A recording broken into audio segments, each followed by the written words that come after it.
All right, hi. My name is Maple. I'm on the program committee this year. It's nice to meet all of you.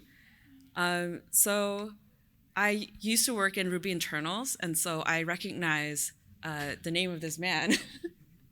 And when I saw that the opportunity to introduce him came up, I immediately put my name down.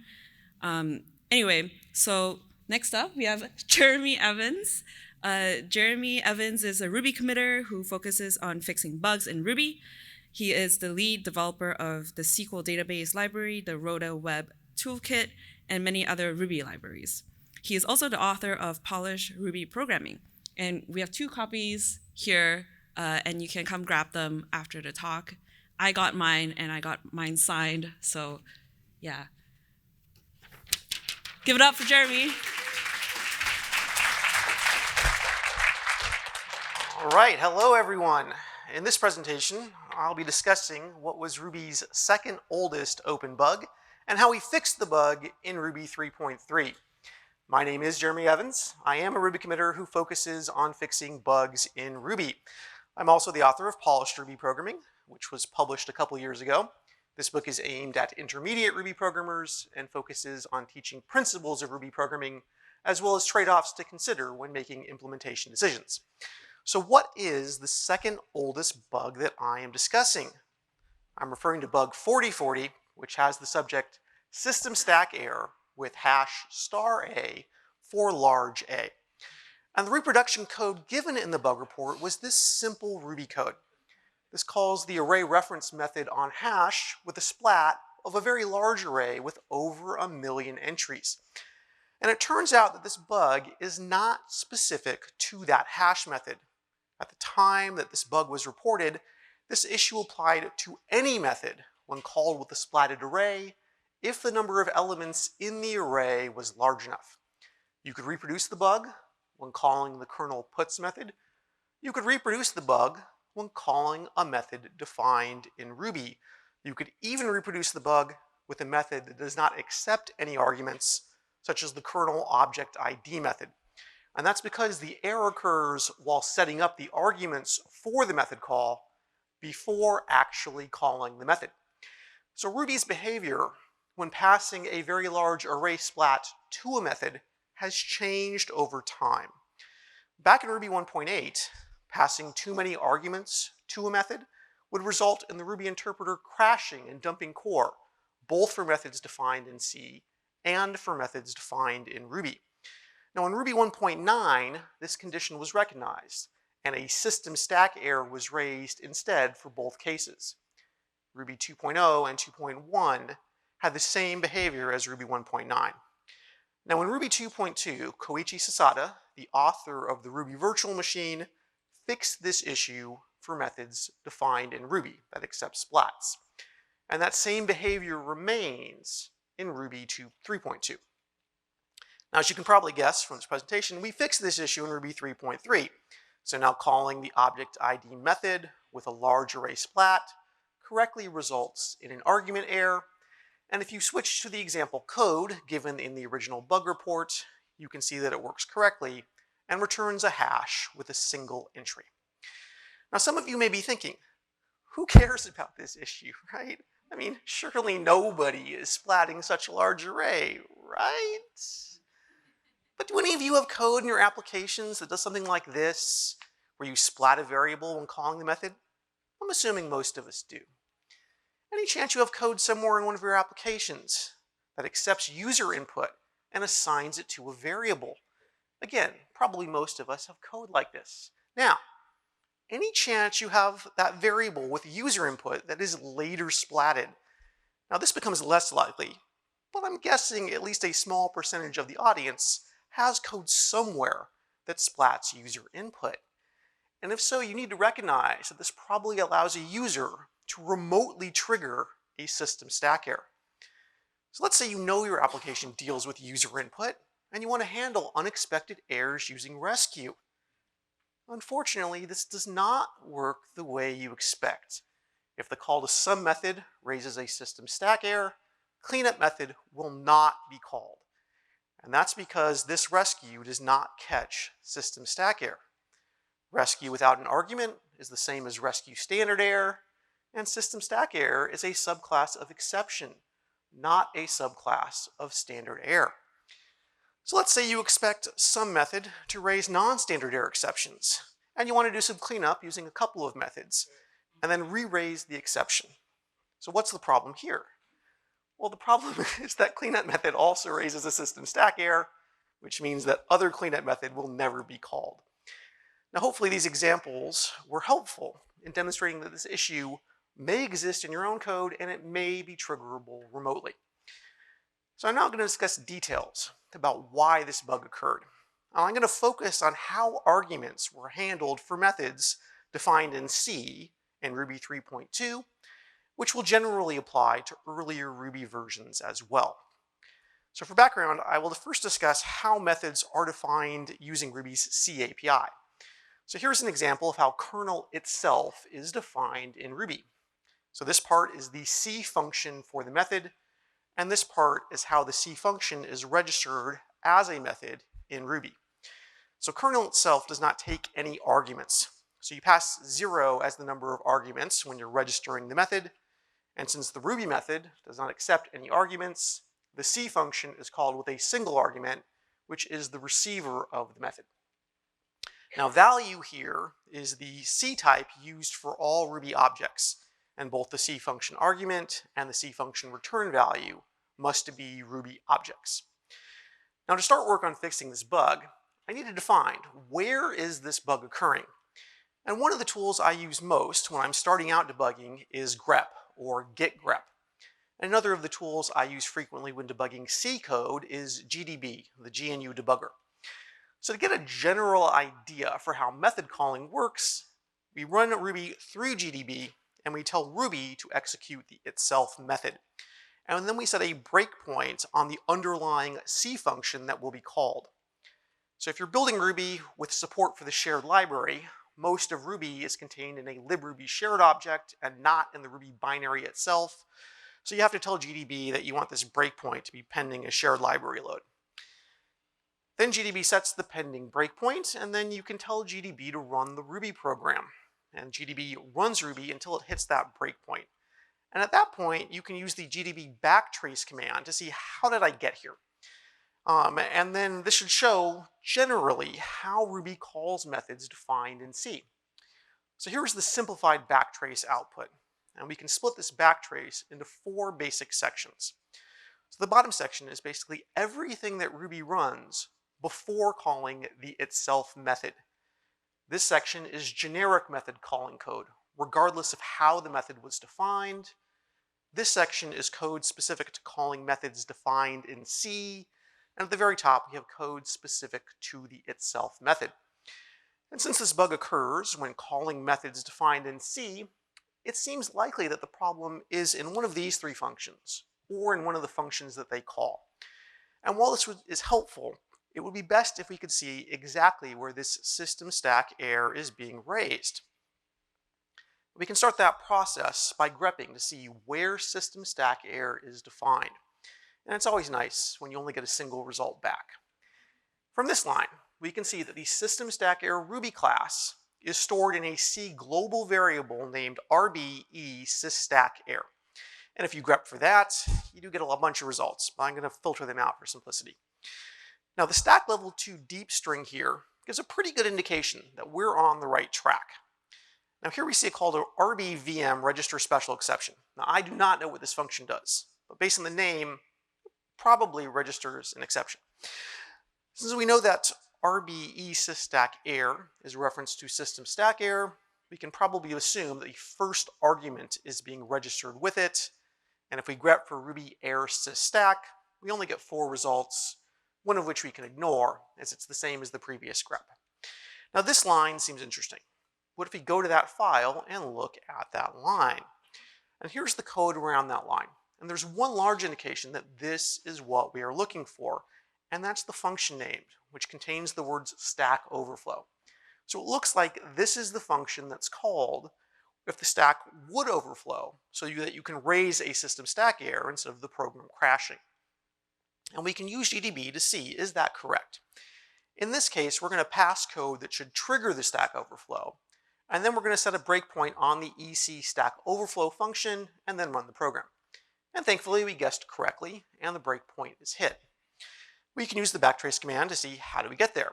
And most of the backtrace is the same as the previous one. So I've highlighted the new lines.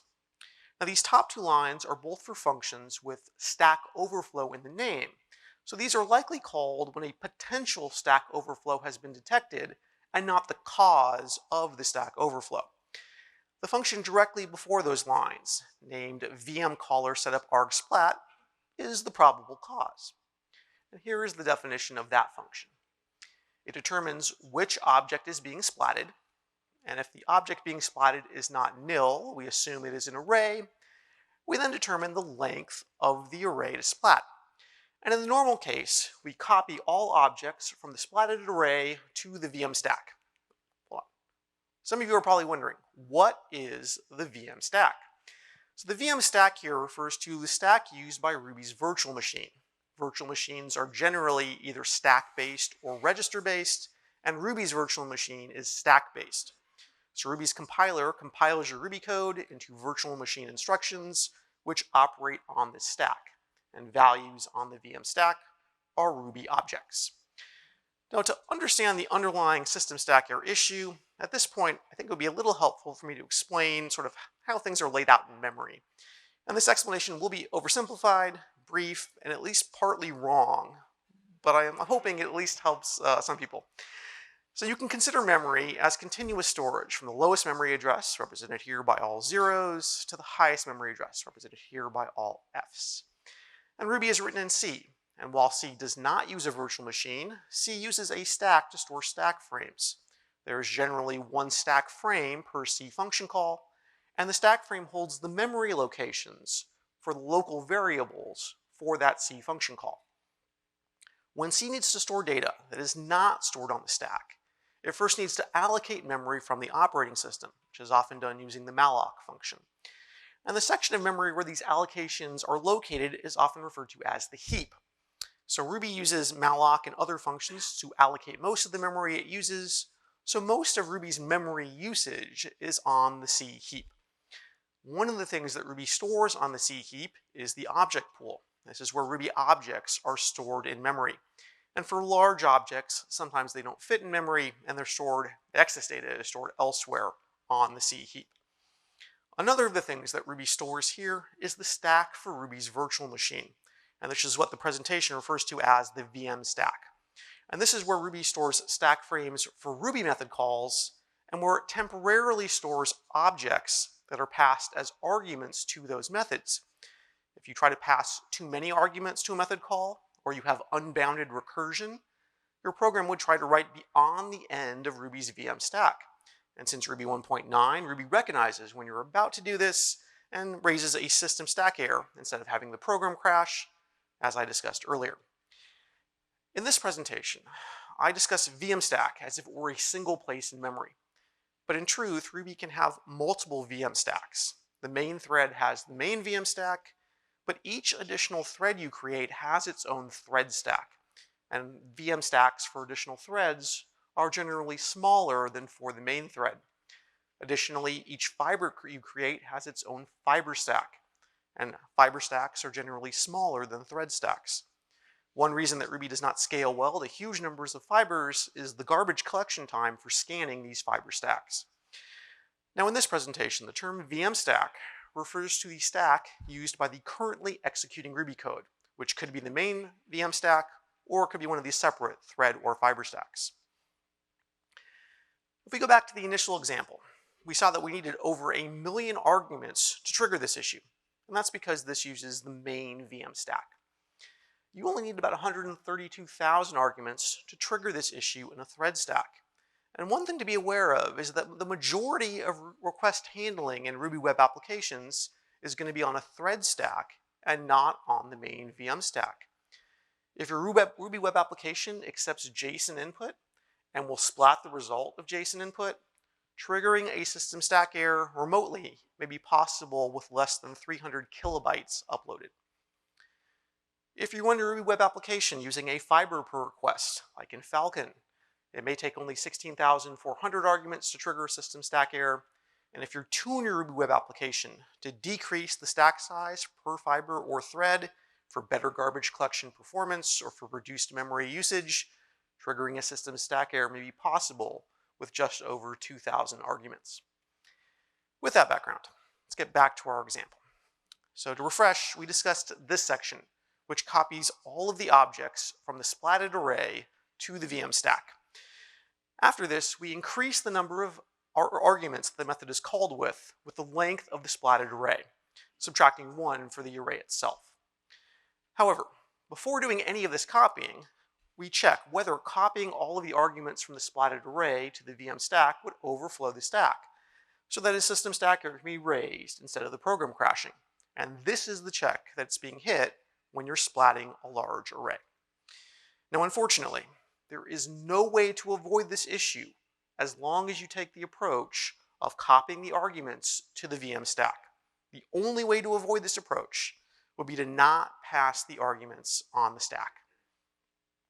If we go back to the initial backtrace, when calling itself without any arguments, we see the function calling RB object itself is named RactorSafeCall cfunc0. The prototype for that function looks like this. It takes the receiver of the Ruby method, it takes the number of arguments the method is called with, it takes a pointer to the first argument for the method, and a function pointer for the C function to call that implements the Ruby method. So taking a step up, the function calling RactorSafeCall cfunc0 is named vmCallCfunct with frame. And that function is large, so I'm going to focus on the line calling RactorSafeCall cfunc0. And you can't really tell that it's calling RactorSafeCall cfunc0 because that's actually stored in an invoker function pointer. The important part here is the value that it is passing as a pointer to the first argument. In this case, it's always passing a pointer to the VM stack, and the VM stack is quite limited in size. If we could change this call to pass a pointer to somewhere else in memory, calling a method defined in C with a large array splat should work. So we can start that process back in the VM caller setup argsplat function. Let's reduce the code, focus on the case where there is an array to splat. If some condition is true, we should use an approach that does not copy arguments to the VM stack. And one simple condition is if the number of arguments being passed to the method plus the length of the splatted array is over some high number, say 1,000, then do not use the VM stack for argument passing. Now, how should you pass the arguments if you're not going to pass them on the VM stack? One of the easiest ways to do this is to create a temporary Ruby array for the arguments, and then instead of passing a pointer to the stack, you pass a pointer to the first element of that temporary array. So here's the code that implements that approach. We start off by creating a Ruby array with the expected capacity. We then hide the array, and this makes sure that the array is not accessible via object space.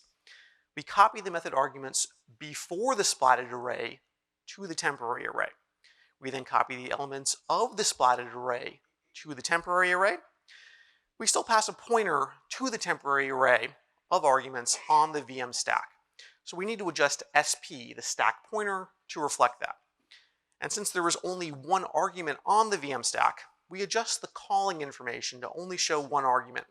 And this is correct from a stack perspective, but it is incorrect from a method calling perspective. And finally, we set a new flag in the calling information named heapargv to flag that the arguments are being passed on the heap in a temporary array instead of on the VM stack. Now, some of you may be wondering, how does the code that copies the arguments before the splat and the splat itself handle any arguments after the splat? And it turns out you don't need to worry about that because Ruby's compiler implicitly converts methods calls like this with arguments after the splat into a single array that is then splatted. So the method argument handler does not need to worry about arguments after the splat. But if you're splatting multiple arrays like this, well, similarly, Ruby combines them both into a single array that is then splatted. So the method argument handler does not need to worry about multiple splats. However, what about keyword arguments? Either literal keyword arguments or keyword argument splat. Turns out this is actually a single case, since Ruby's compiler compiles a literal keyword argument after an argument splat and is creating a new hash and then keyword splatting that hash. Now in Ruby 3.2, for all of these calls, the compiler will actually combine the argument splat and the keywords into a single array that's splatted and then set a special flag. Now in Ruby 3.3, Koichi changed the compiler to not combine the keywords into the argument splat, and which avoided 3 unnecessary array allocations and an unnecessary hash allocation. However, that means that the code in Ruby 3.3 does need to handle keyword argument splats to get correct behavior. So to make sure that the keyword splat is passed properly when using a temporary array to hold the arguments, after the call to vmcaller set up argsplat, we push the keyword hash onto the array, but only if the keyword hash is not empty, because empty keyword hashes are ignored. All right, back to the function for calling methods defined in C. Now that we have set up the temporary array for arguments on the heap, we need to make changes to use the pointer to the first element of that array, instead of using a pointer to the VM stack. We need to recognize when to use the temporary array for arguments, which we can do by checking for that heap argv flag. So here's the code for using the temporary array for arguments. We get a pointer to the temporary array containing the arguments. From there, we get a pointer to the first element of the temporary array. Now that pointer points to the heap, does not point to the VM stack. We use the length of the temporary array as the number of method arguments, and then finally we call the C function using the correct number of arguments and a pointer to the first element of the temporary array.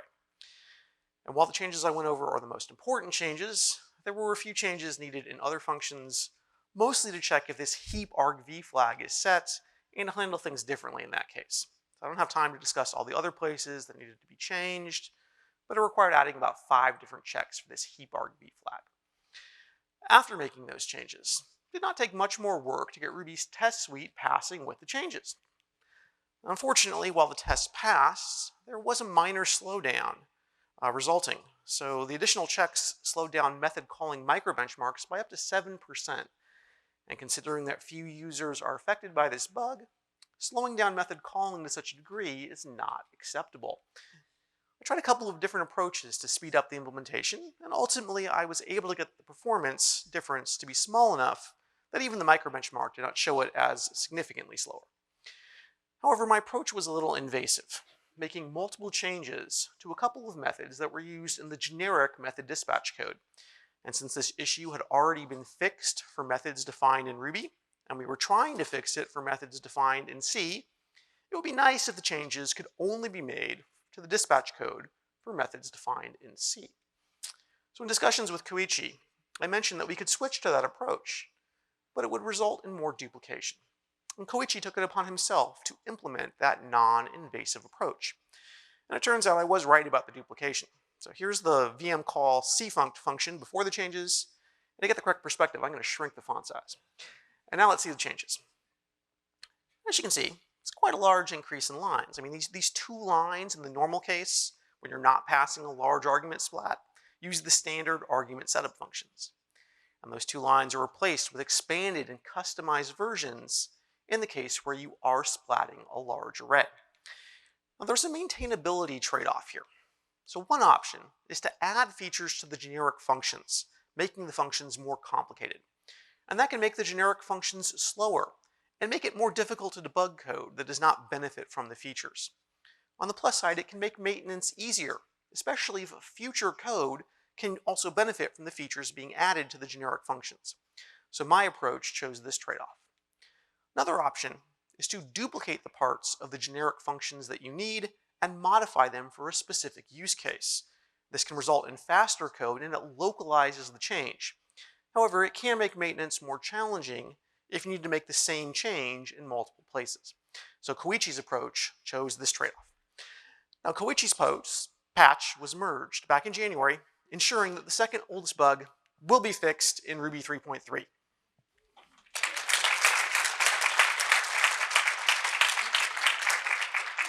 At least that's what I thought when I started working on this presentation. Turns out this bug is not a single bug, but a general class of bugs. And my initial patch and Koichi's committed patch only fixed a single instance of this class of bugs. So this bug was not fixed, or at least not completely fixed. So I'm going to go over some code that still raised a system stack error even after the patch was committed. I mentioned earlier that Koichi made changes in Ruby 2.2 to allow this code to work. However, if you replace the normal singleton method definition with the equivalent define singleton method call, it raised a system stack error. And to understand why normal Ruby method definition works, but the block-based approach failed, you need to understand that Ruby has multiple method types, each of which is handled differently internally. Ruby has a C function named VM call method each type, which handles all of the different method types that Ruby supports. And a simplified version of that function is shown here. This function uses a C switch statement on the type of the method, similar to a Ruby case expression. Normal Ruby methods defined with def use the ISEC method type, ISEC for instruction sequence. Logic specific to calling ISEC methods is in VM call ISEC setup, and this is the code path that Koichi fixed in Ruby 2.2 to allow methods to accept large argument splats. Ruby methods defined with C functions or by C functions use the cfunct method type, and logic specific to calling cfunct methods is in VM call cfunct. And this is the code path that was fixed by my original patch and Koichi's patch. Ruby methods defined with define method or define singleton method use the B method type. I think B method is short for block method because these are methods defined by blocks. Logic specific to calling B methods is in VM call B method. And this is one code path that had not been fixed, which is why calling a B method with a large argument splat raised system stack error even after Koichi's patch was merged. Unrelated to the current bug, but useful to know, is that Ruby uses a call cache to improve performance. So the first time you call a method, the call cache directs you to the slower generic method dispatch functions. However, once Ruby figures out a more specific method handler, it updates the call cache so that future method calls at the same call site can jump directly to the more specific method handler. Going back to the VM call B method function, we need to determine why it fails. So here's the definition of the VM call B method function. And there was one similarity here with the VM call cfunct function before we fixed the bug for cfunct methods. And that similarity is in the use of the caller setup arg function. If you look back at the backtrace for the stack overflow for cfunct methods, we see that the stack overflow happens during a call to the caller setup arg function. Turns out all callers of this function are vulnerable to this issue, and in Ruby 3.2, all method types other than ISEC use caller setup arg, which is why they were all vulnerable to this issue. Mentioned earlier that my initial patch to fix this issue made the generic argument setup code more complicated, while Koichi's patch was less invasive because it only modified the logic for cfunct methods. Now, the duplication approach may be preferable when you only have a problem in a specific case. However, because all usage of caller setup arg is vulnerable to this issue, the duplication approach is not maintainable. The only maintainable approach that fixes this issue in all cases requires complicating the generic code. Here's the initial code I discussed earlier to avoid the system stack error. Now, between when I originally submitted my pull request and when I started working on this presentation and found these additional bugs, Koichi had modified the related code to significantly improve performance. So I had to make some changes to my original patch to adjust for Koichi's changes. And one of the changes is at the point that this function is called, the splatted array has already been removed from the VM stack.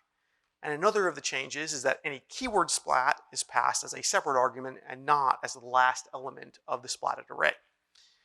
Instead of RBArray new kappa and RBObjectHide functions, I found that there was an RBArray hidden new function that combined those two features. So I switched to calling that.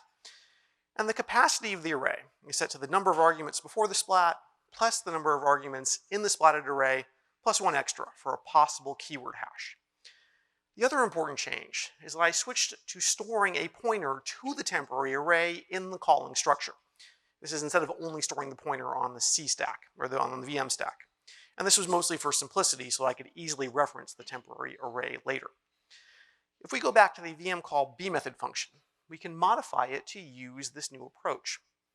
Here are the changes needed. The first change is the addition of an argument to caller setup arg for whether it is safe to use a temporary array for arguments. Now in this case, it is. If there was a temporary array created to handle a large argument splat, then we get a pointer to the first element in that array. This is instead of allocating space on the C stack and copying the arguments from the VM stack over to the C stack. We need to decrement the stack pointer by 2, since the array is considered a single argument, and this is to match the stack pointer adjustment in the normal case. Failure to adjust this stack pointer correctly results in SP-BP mismatch errors or failing CFP consistency checks, both of which are time-consuming to debug. Ask me how I know. Unfortunately, this change did not fix this issue for B methods. That's because we have a similar issue later in the VM. 3 nested function calls after calling VM call B method body. The VM calls a function named invoke isec block from C, which also copies all arguments to the VM stack, first raising a system stack error if copying the arguments would overflow the stack. If you remember a few slides ago, the code that called this function copied the arguments from the VM stack to the C stack, and this copies the exact same arguments from the C stack back to the VM stack. And this unnecessary copying is one of the reasons that B method calling is slower than calling normal Ruby methods. I worked around this issue by using the same approach I used in the caller setup arg code, by creating a temporary hidden Ruby array to store the arguments. If the number of arguments provided is over the limit, we call a newly added VM argv Ruby array function to create a temporary Ruby array, copy the arguments from argv into it, and return a pointer to the Ruby array. We actually always pass an array of 2 arguments in this case. The first argument is the temporary array, and the second argument is always a keyword hash. If keyword splat is true, that means the last argument in argv is keyword arguments. So it's removed from the array, and it's put as the keyword hash. If keyword splat is false, we add an empty hash for keyword arguments. This is so Ruby will not treat a flagged keyword hash passed as a regular argument as a keyword splat.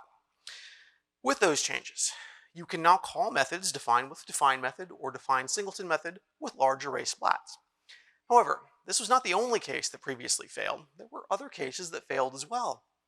While splatting a large array started working with normal Ruby method definition in Ruby 2.2, if you called the same method using send, you got a system stack error. If you use symbol to proc and call the resulting proc with a large array splat, got a system stack error. If you created a method object for the method and you called that with a large array splat, system stack error.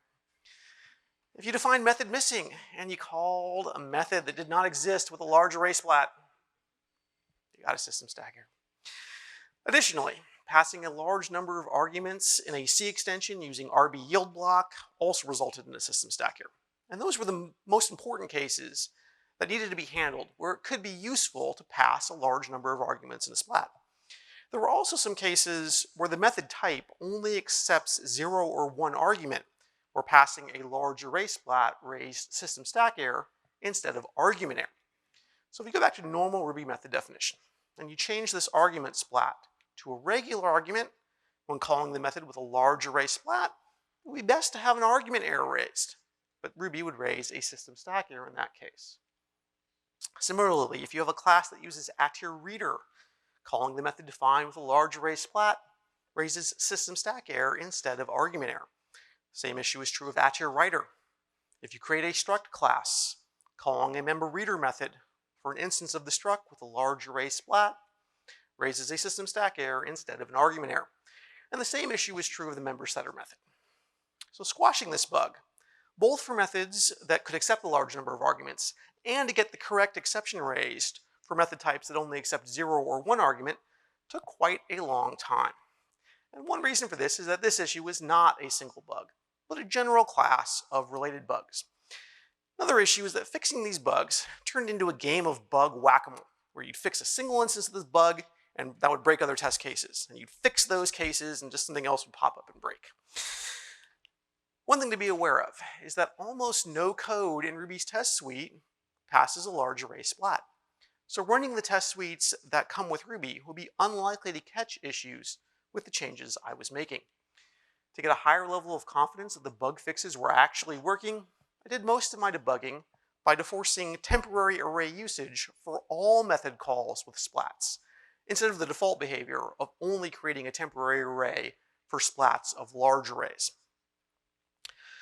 Eventually, I was able to get the entire test suite passing, fixing all cases I was aware of where passing a large array raised system stack error. However, just because all bugs have been fixed does not necessarily mean that the fixes should be committed. When deciding whether to commit anything, you need to have an understanding of the costs and benefits of committing, and you should feel that the benefits are worth the costs.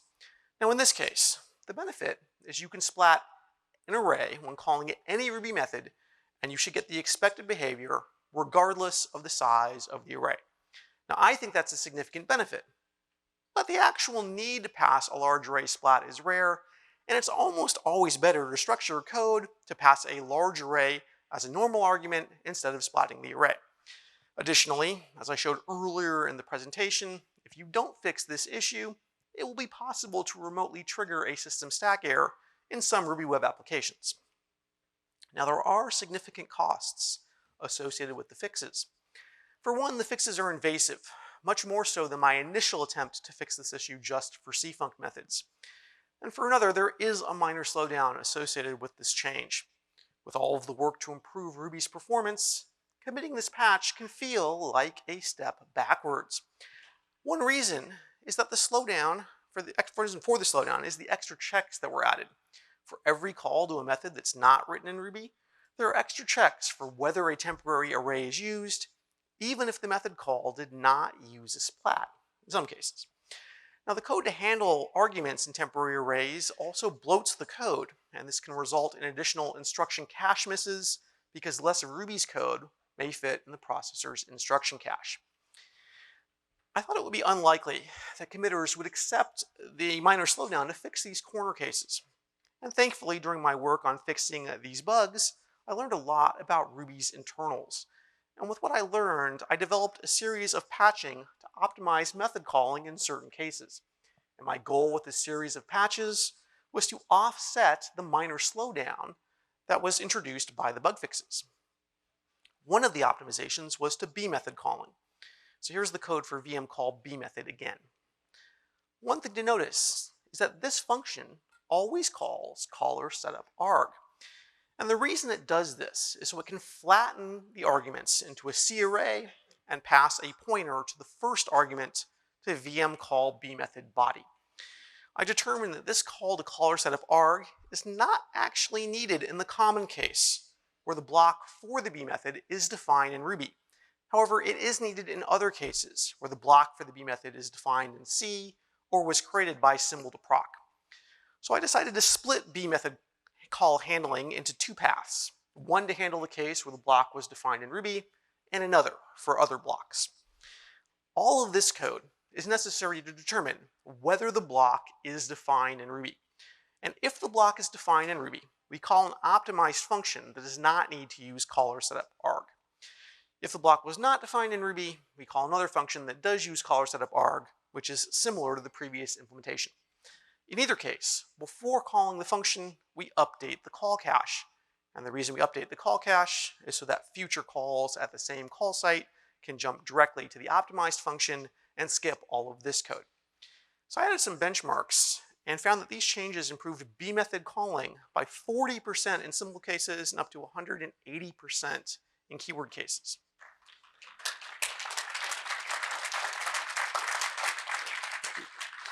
Another of the optimizations was to method missing calls. Here is the top of VM call method missing body before the bug fix and the optimization. I determined that the caller setup arg function call here is completely unnecessary, as method missing calls do not modify existing arguments, they only insert an argument before those arguments. So the call to caller setup arg can be removed completely. However, you do need to fix the calling flags. So the calling flags include information about whether the call includes an argument splat or keyword arguments. Since caller setup arg was used previously, new calling flags were created. However, when removing the caller setup arg function call, you can just copy the calling flags from the original method call that resulted in the method missing, and that fixes the issue. So that simple change improved method missing calls by 10% for simple calls and up to 110% for calls involving keyword arguments. Made a similar change to symbol procs, which are procs created by symbol to proc. That improved performance 5% for simple calls and up to 100% for keyword argument calls. I also made a similar change for method calls using send, which improved performance 5% for simple calls and up to 115% for keyword argument calls. To see the overall effect of the bug fixes combined with the performance optimizations, I used YJIT-Bench. Now, YJIT-Bench was developed by Shopify to test YJIT performance, but it's actually useful as a set of general benchmarks. It contains 33 separate benchmarks, and results showed that performance was about the same in 12 of the benchmarks. 8 of the benchmarks got slower in spite of the optimizations, up to 3% slower in the worst case. However, 13 benchmarks got faster, up to 10% faster, because the performance increase from the optimizations was higher than the performance decrease from the bug fixes.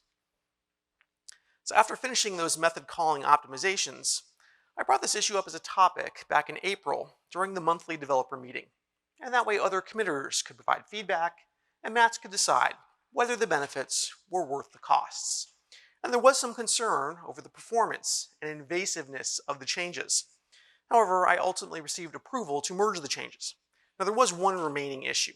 I mentioned earlier that I fixed all of the bugs I was aware of in the code. There should be a caveat added. In truth, I fixed all bugs I was aware of in the virtual machine. Turns out that YJIT did not support the change I was making. The YJIT tests on ARM64 generally failed, with occasional failures on AMD64. So I discussed the issues with the YJIT team, and thankfully, they were able to fix the YJIT issues. And after the YJIT issues were fixed and one last round of testing, I was able to merge the changes, ensuring that the second oldest bug in all of its incarnations will finally be fixed in Ruby 3.3.